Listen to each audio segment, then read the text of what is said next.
Hello बच्चों, आपका संकल्प विद संघर्ष क्लासेस में स्वागत है।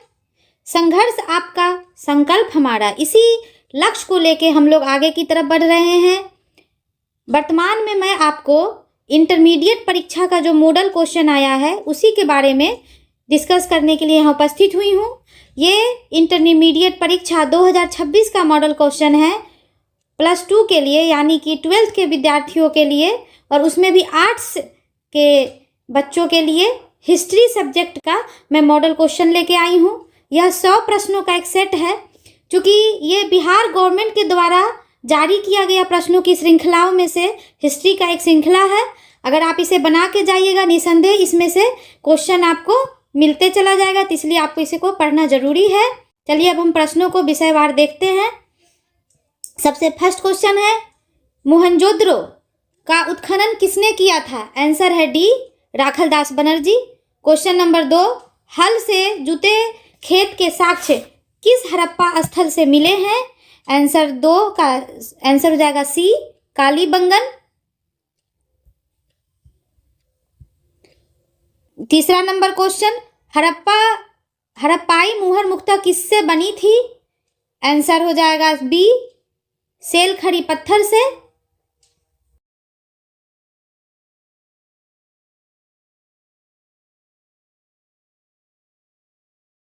क्वेश्चन नंबर 4, हड़प्पा स्थलों से किन जंगली जानवरों की हड्डियां मिली हैं? आंसर हो जाएगा डी, इनमें से सभी। हड़प्पा से आपको इनमें से सभी का मिला है।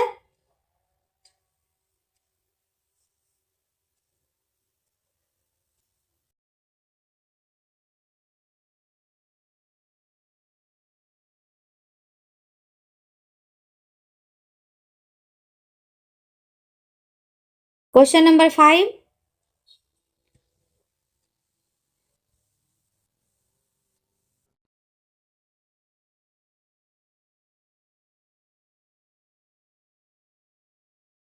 मनकों में छेद करने के विशेष उपकरण किस स्थल पर मिले हैं? आंसर हो जाएगा D,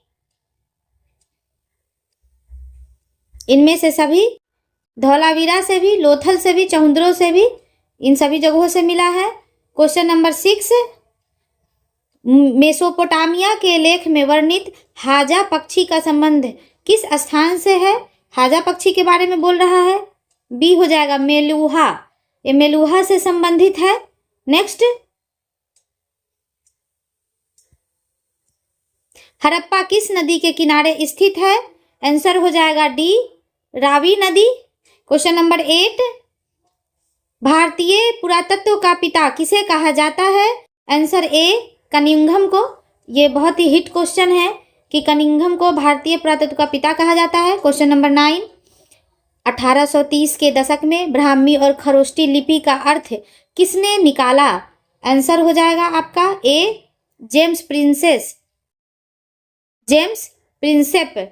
question number 10, Prayag Prashasti में समुद्रगुप्त की तुलना किस देवता से की गई है? आंसर डी, इनमें से सभी।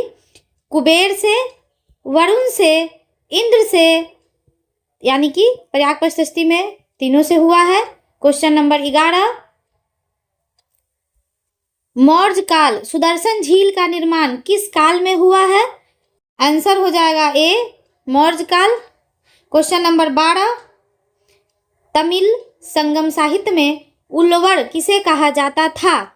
आंसर हो जाएगा बी, हलवाहा। नेक्स्ट क्वेश्चन, 13 नंबर, अर्थशास्त्र के लेखक कौन है? इसके लेखक हो जाएंगे आंसर सी, कौटिल्य। कौटिल्य को 3 अन्य नामों से भी जाना जाता है, विष्णुगुप्त, चाणक्य और कौटिल्य, तीनों बोला जाता है। ये चंद्रगुप्त मौर्य के राज दरबार में रहते थे। 14 नंबर क्वेश्चन, धम्म के प्रचार के लिए धम्म महामात की नियुक्ति किसने की थी? आंसर सी, अशोक ने। इन्होंने धम्म, जो धर्म से संबंधित है, उसी के प्रचार प्रसार के लिए एक उन्होंने धम्म महामात की नियुक्ति किया था। 15 नंबर क्वेश्चन, श्रावस्ती किस महाजनपद की राजधानी थी?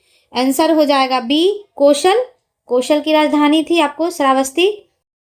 क्वेश्चन नंबर 16, कनिष्क का राज्यारोहण कब हुआ था? राज्यारोहण का मतलब कि कनिष्क का राज तिलक या राजगद्दी पे वो कब बैठे थे, इस प्रश्न में ये पूछा जा रहा है।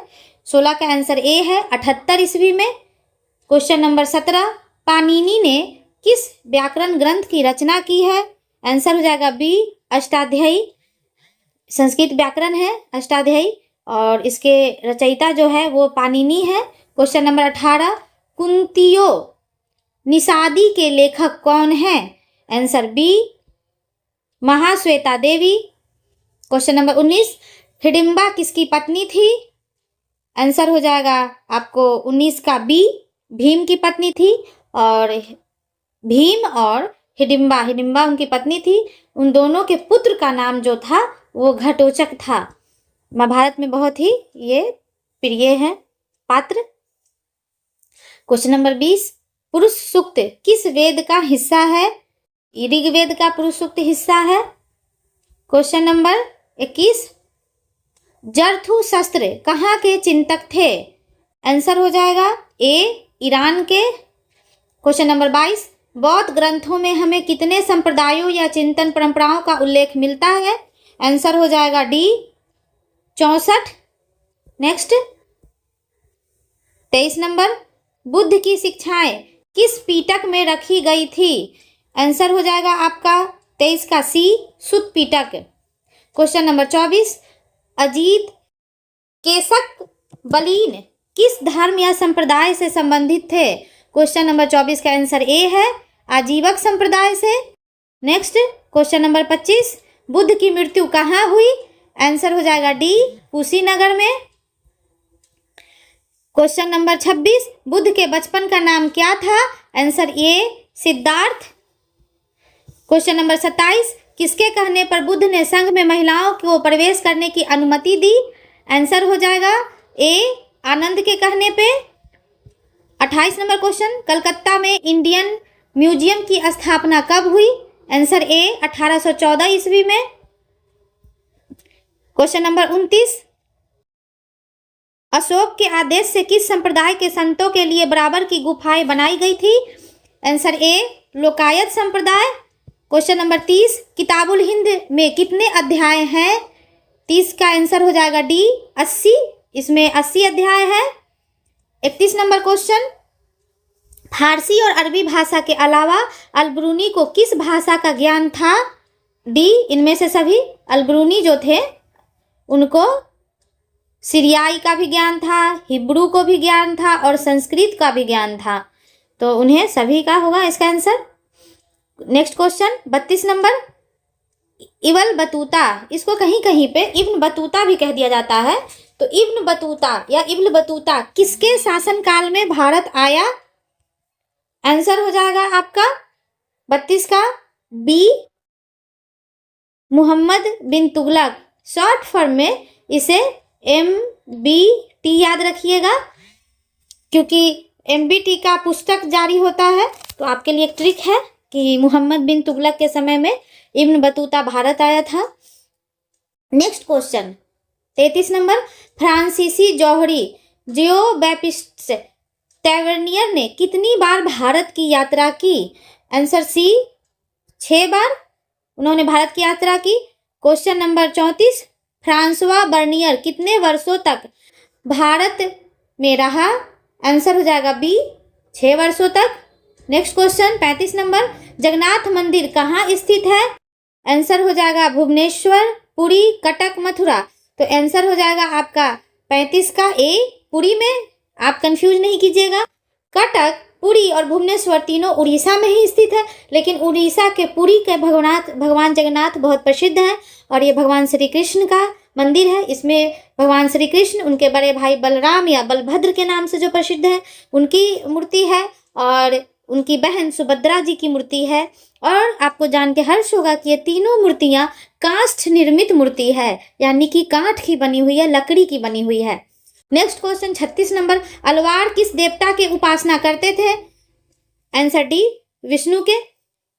अलवार जो थे भगवान विष्णु के उपासक थे। और यहीं पर अगर प्रश्न बने कि नैनार किसके उपासक है, तो ये हो जाते हैं भगवान शिव के। देखिए आ ही गया 37 नंबर क्वेश्चन। कि निम्नलिखित में से कौन नैनार संत नहीं है? तो आंसर हो जाएगा डी, अंडाल। आपको करईककल, अमैयार, सुंदररार, अप्पार, ये तीनों लोग नैनार के संत हैं, यानी भगवान शिव को उपासक मानते हैं, यानी जो भगवान शिव के अपने आराध्य मानते हैं, भगवान शिव की पूजा करते हैं, उसको नैनार कहा जाता है। और जो भगवान विष्णु का पूजा करते हैं उसको अलवार कहा जाता है। आप याद रखिएगा। क्वेश्चन नंबर 38, ख्वाजा मोइनुद्दीन चिश्ती की दरगाह कहाँ है? 38 का आंसर हो जाएगा बी, अजमेर शरीफ में। आपको यहीं पे मैं बता दूं कि अजमेर शरीफ राजस्थान में स्थित है और ये चिश्ती संप्रदाय के हैं, ख्वाजा मोइनुद्दीन चिश्ती, उनकी दरगाह है। इसी तरीके से निजामुद्दीन औलिया की दरगाह कहाँ है? तो ये आपको दिल्ली में स्थित है, निजामुद्दीन औलिया की दरगाह। और एक है शेख सलीम चिश्ती की दरगाह कहाँ है? तो ये आपको हो जाएगा आगरा में, आगरा के फतेहपुर सिकरी, वहीं पर उसी के परिसर में शेख सलीम चिश्ती की दरगाह है। उन्हीं के नाम पे अकबर ने अपने पुत्र का नाम शेख सलीम चिश्ती के ही नाम पर शेखू बाबा या शेख साहब रखे थे, या सलीम उनको कहा जाता है, तो प्यार से शेखू शेखू कहा जाता था। 39 नंबर क्वेश्चन, अमीर खुसरो किसके अनुयायी थे? आंसर हो जाएगा ए, निजामुद्दीन औलिया के। 40 नंबर, 1469 में पंजाब के ननकाना गांव में किसका जन्म हुआ था? आंसर ए, गुरु नानक देव का। 41 नंबर क्वेश्चन, खालसा पंथ की स्थापना किसने किया था? आंसर हो जाएगा A, Guru Gobind Singh.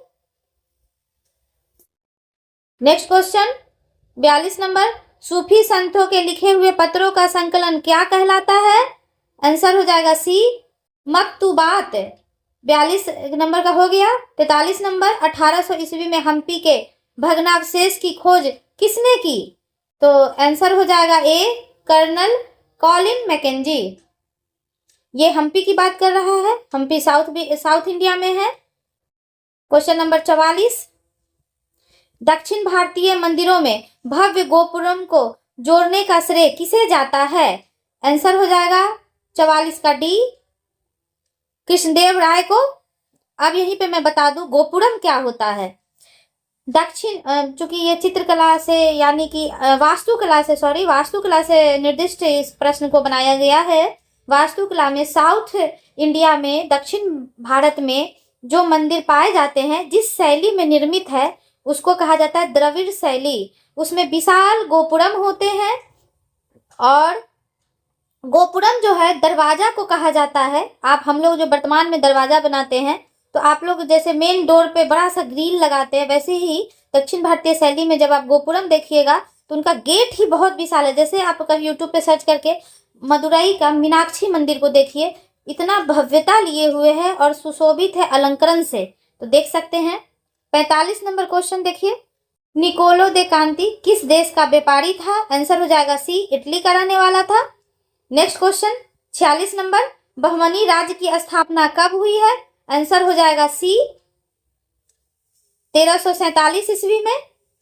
Question number 47, Vijayanagar के संरक्षक देवता विरूपाक्ष किस देवता को एक रूप में माने जाते हैं? आंसर हो जाएगा आपका बी, शिव को। नेक्स्ट 48 नंबर, विजयनगर के मंदिरों की क्या विशेषता है? आंसर हो जाएगा डी, इनमें से सभी, ऊंचे गोपुरम, रथ गलियां, कल्याण मंडप।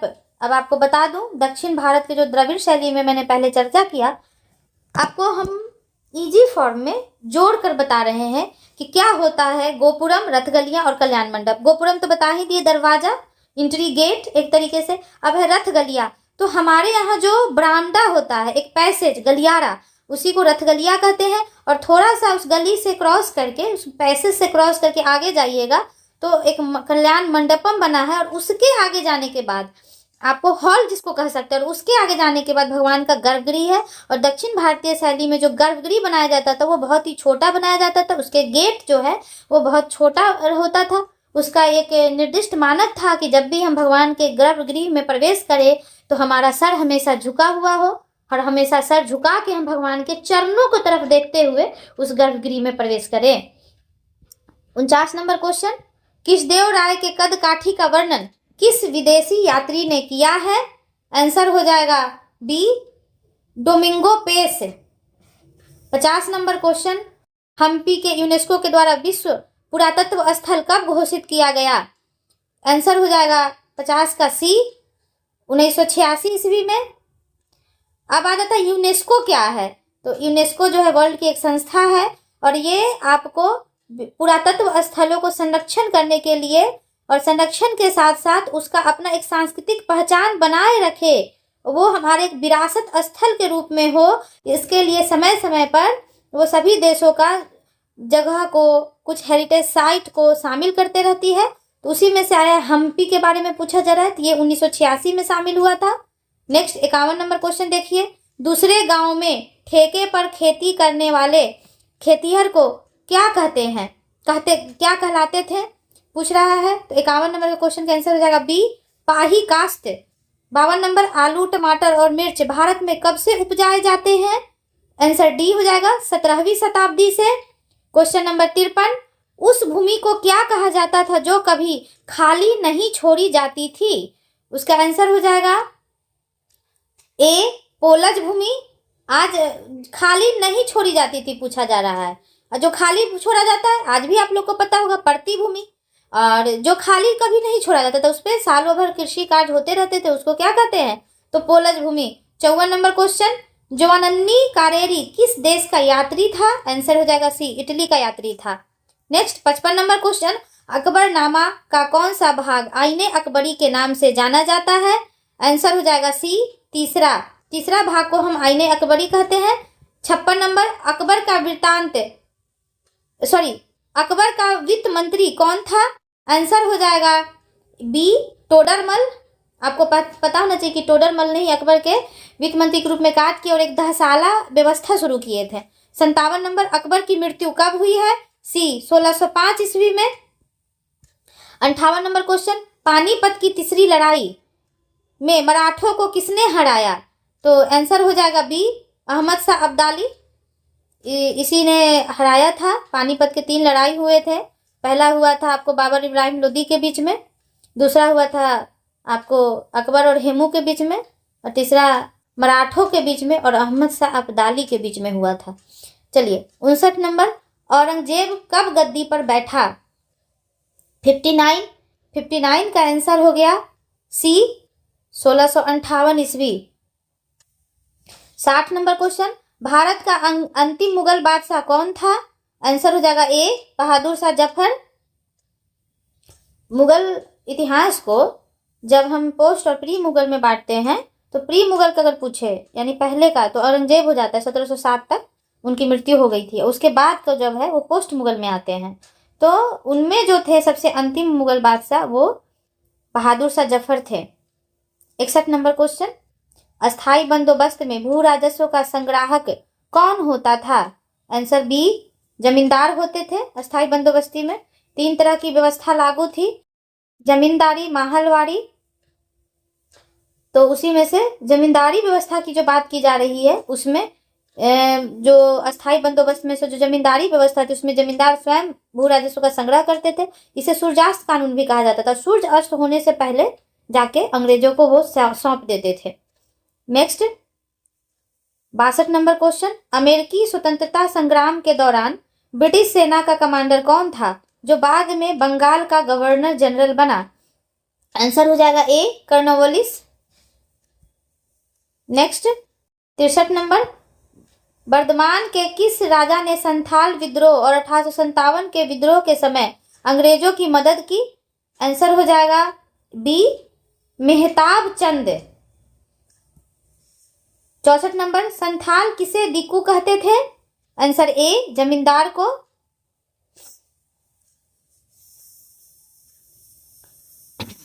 आपको एक बात और बता दें यहाँ पे, चूंकि दिक्कू से संबंधित उन व्यक्तियों से था जो कि बाहर से आकर उनकी अपनी व्यवस्था में भंग डाल रहे थे, जो भी बाहर से आए थे। और संथाल चूंकि आदिवासी थे, आदिवासी क्षेत्र में संथाल परगना क्षेत्र में वो निवास करते थे, और जो भी बाहर से जाके बस गए थे उन्हीं को वो दिक्कू कहते थे। नेक्स्ट 1780 के दशक में भागलपुर के किस कलेक्टर ने पहाड़िया मुखियाओं को वार्षिक भत्ता देना प्रस्तावित किया? आंसर हो जाएगा ए ऑगस्टस क्लीवलैंड। 66 नंबर, दक्कन दंगा आयोग की रिपोर्ट ब्रिटिश पार्लियामेंट में कब पेश की गई? आंसर डी 1878 ईस्वी में, यानी कि 1878। Next 67 number question, English east India company ने बंगाल की दीवानी कब प्राप्त की? आंसर हो जाएगा डी 1765 ईस्वी में। 68 नंबर क्वेश्चन, दक्कन दंगा आयोग के अनुसार किसानों के विद्रोह का मुख्य कारण क्या था? आंसर हो जाएगा डी, इनमें से सभी था। सरकारी राजस्व की उच्च दर थी, कपास के मूल्य का परिवर्तन और साहूकारों के द्वारा शोषण, सभी के सभी हो जाएंगे। 69 नंबर क्वेश्चन देखिए, 1857 के विद्रोह के समय गवर्नर जनरल कौन था? ये बहुत ही फेमस क्वेश्चन है। इसका आंसर हो जाएगा बी कैनिंग। आपको याद करने के लिए ट्रिक है कि कान कान के यानी रो रो के 1857 के समय में अंग्रेजों को रुला दिया भारतीयों ने, तो इस तरीके से याद रख सकते हैं कैनिंग। 70 नंबर क्वेश्चन, डलहौजी को अवध का अधिग्रहण कब किया? डलहौजी के अवध का अधिग्रहण, एक प्रश्न थोड़ा सटपटा सा है, डलहौजी ने अवध का अधिग्रहण कब किया? आप सुधार लीजिए, समझ में आ जाएगी क्वेश्चन आपको। आंसर हो जाएगा सी 1856 ईस्वी में। 71 नंबर, लखनऊ में 1857 के विद्रोह का नेतृत्व किसने किया? ये हो जाएगा लखनऊ, रू के जगह पर हो जाएगा, आपको लिख देते हैं। लखनऊ के बारे में कह रहा है कि लखनऊ में 1857 में जो विद्रोह हुआ था, जिसको हम सिपाही विद्रोह के भी नाम से जानते हैं, तो कह रहा है कि वहाँ का नेता कौन था, ये प्रश्न पूछ रहा है। तो ए हो जाएगा बेगम हजरत महल। बेगम हजरत महल जो थे लखनऊ में उस समय नेतृत्व की थी। उसी तरीका से बिहार में किसने किया? आप बताइए, बहुत ही फेमस व्यक्ति हैं बिहार के। 72 नंबर, आप हमें कमेंट कीजिएगा। 72 नंबर, अवध में एक मुश्त बंदोबस्त कब लगाया गया? तो आंसर हो जाएगा डी 1858 ईस्वी में। 73 नंबर क्वेश्चन, 25 अगस्त 1857 को आजमगढ़ उद्घोषणा किसके नाम पर जारी हुआ था? आंसर हो जाएगा B Bahadur Shah Zafar. Next 74 number question, Delhi में बहादुर शाह जफर को किसने गिरफ्तार किया? आंसर हो जाएगा 74 का ए कैप्टन हडसन ने। 75 नंबर क्वेश्चन, सी भूमि के किस आदिवासी काश्तकार ने 1857 के विद्रोह के समय कोल आदिवासियों का नेतृत्व संभाला था? आंसर हो जाएगा ए गोनू। 76 नंबर क्वेश्चन, 76 नंबर, 1859 ईस्वी में यानी 1859 में इन मेमोरियम नामक चित्र किसने बनाया? 76 का ए आंसर है Joseph Noel Paton. Next 77, Bharat की राजधानी कलकत्ता से दिल्ली कब स्थानांतरित हुई? आंसर हो जाएगा आपको बी 1911 ईस्वी में। 78 number question, gateway of India कहाँ स्थित है? आंसर हो जाएगा ए बम्बई में। एक है इंडिया गेट और एक है गेटवे ऑफ इंडिया, कंफ्यूज नहीं होना है। इंडिया गेट नई दिल्ली में स्थित है और गेटवे ऑफ इंडिया मुंबई में स्थित है। किसी भी मूवी को जब आप देखे होंगे, जब मुंबई का सीन दिखाया जाता है तो गेटवे ऑफ इंडिया को जरूर दिखाया जाता है। आप फिल्मों में भी ये चीज़ों पर ध्यान दिया करिए जब भी देखे तो। 79 नंबर क्वेश्चन, कलकत्ता में सर्वोच्च न्यायालय की स्थापना कब हुई? आंसर हो जाएगा डी, इनमें से कोई नहीं, ना ही 71 में, ना 75 में, ना 1781 में। 1773 के रेगुलेटिंग एक्ट के तहत इसकी स्थापना की गई थी। 80 नंबर क्वेश्चन, किस राजनेता ने गांधी जी को 1 वर्ष तक ब्रिटिश भारत की यात्रा करने की सलाह दी थी? आंसर हो जाएगा बी गोपाल कृष्ण गोखले ने गांधी जी को भारत की यात्रा करने के लिए, वो इनके गोपाल कृष्ण गोखले जो थे महात्मा गांधी के राजनीतिक गुरु कहे जाते थे, उन्होंने ही इन्हें राजनीति के बारे में बताया। 81 क्वेश्चन नंबर, गांधी जी की भारत में पहली महत्वपूर्ण सार्वजनिक उपस्थिति कहाँ हुई? आंसर हो जाएगा ए बनारस हिंदू विश्वविद्यालय, जिसको शॉर्ट फॉर्म में बीएचयू कहा जाता है। चंपारण आंदोलन कब हुआ? 82 नंबर क्वेश्चन, इसका आंसर है सी 1917 में, बहुत फेमस है चंपारण का नील आंदोलन 1917 का, जिसको महात्मा गांधी गए थे, उनका प्रथम अहिंसक आंदोलन के दौरान कहा जाता है महात्मा गांधी का। 83 प्रथम विश्व युद्ध के दौरान अंग्रेजों ने भारत पर कौन सा प्रतिबंध लगाया था, जिसे सर सिडनी रॉलेट ने अध्यक्षता वाली समिति ने जारी रखा? आंसर हो जाएगा सी, ए और बी दोनों। प्रेस पर भी प्रतिबंध, बिना जांच के कारावास। 84 नंबर क्वेश्चन, हिंद स्वराज किसने लिखा? आंसर हो जाएगा ए, गांधी जी ने हिंद स्वराज नामक पुस्तक लिखा था। 85 1922 यानी 1922 में महात्मा गांधी के खिलाफ राजद्रोह के मामले की सुनवाई किस जज ने की थी? Answer B, C.N. ब्रूमफील्ड। जज का नाम था C.N. ब्रूमफील्ड। नेक्स्ट 86 1929 में कांग्रेस के लाहौर अधिवेशन के अध्यक्ष कौन थे? आंसर हो जाएगा बी, जवाहरलाल नेहरू। ये रावी नदी के किनारे हुआ था ये लाहौर अधिवेशन। दांडी किस राज्य में स्थित है? क्वेश्चन नंबर 87 का आंसर है सी, गुजरात में। और आपको पता होगा नमक सत्याग्रह में दांडी जुड़ा हुआ है, नमक सत्याग्रह शुरू हुआ था आपको, तो दांडी मार्च भी इसको कहा जाता है। नेक्स्ट 88 दूसरे गोलमेज सम्मेलन के समय भारत के वायसराय कौन थे? ए, आंसर हो जाएगा lord Willingdon. 89 what Congress and Gandhi have done to the untouchables किसने लिखा है? ये चूंकि पुस्तक का नाम है, फिर से मैं पढ़ती हूँ पुस्तक का नाम। What Congress and Gandhi have into the untouchables, ये पुस्तक है। सॉरी, मैंने पहले कुछ पढ़ा था शायद। What Congress and Gandhi have done to the untouchables, ये पुस्तक है। और इसको किसने लिखा है? आंसर हो जाएगा सी, B.R. अम्बेडकर ने।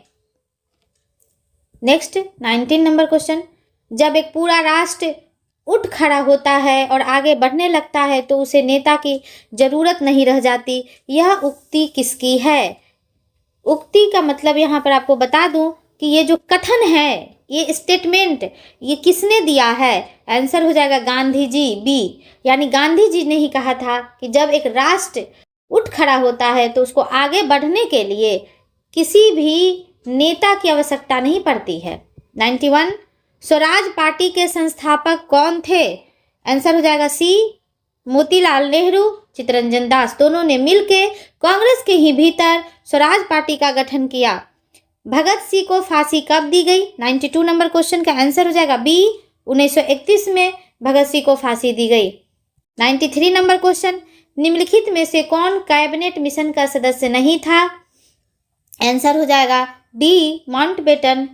94 स्वतंत्र भारत के प्रथम गृह मंत्री कौन थे? आंसर डी, वल्लभ भाई पटेल। इन्हीं को भारत में आज़ादी के बाद गृह मंत्री इन्हीं को बनाया गया था। 95 संविधान के निर्माण में कितना समय लगा? आंसर हो जाएगा बी, 2 वर्ष 11 महीना 18 दिन। हम सभी को जानना चाहिए भारत के नागरिक होने के नाते। 96 नंबर क्वेश्चन, संविधान सभा की संचालन समिति के अध्यक्ष कौन थे? आंसर हो जाएगा ए, राजेंद्र प्रसाद, ये संचालन समिति के सदस्य थे। 97 गांधी जी ने किस पत्रिका का संपादन किया? आंसर हो जाएगा डी, इनमें से सभी, यंग इंडिया, नवजीवन और हरिजन, तीनों को गांधी जी ने लिखा है। गांधी जी का पुस्तक याद रखना है। संविधान सभा का गठन कब किया गया? 98 आंसर हो जाएगा बी, 1946 में संविधान सभा का गठन किया गया। 99 संविधान सभा की अंतिम बैठक कब हुई? आंसर हो जाएगा सी, 24 जनवरी 1950 को। और last question, not the list, 100 number, एक शक्तिशाली और एकीकृत केंद्र की वकालत करते हुए संविधान में किसने कहा कि 1935 के गवर्नमेंट एक्ट में हमने जो केंद्र बनाया था उससे भी ज़्यादा शक्तिशाली केंद्र चाहते हैं? यह स्टेटमेंट किनका है? आंसर हो जाएगा डी, बाल कृष्ण शर्मा। चलिए बच्चों, यहाँ मैं ख़त्म करती हूँ सेशन को। अब आपको नेक्स्ट क्लास में दूसरे सब्जेक्ट से रिलेटेड मैं कुछ लेके आऊँगी।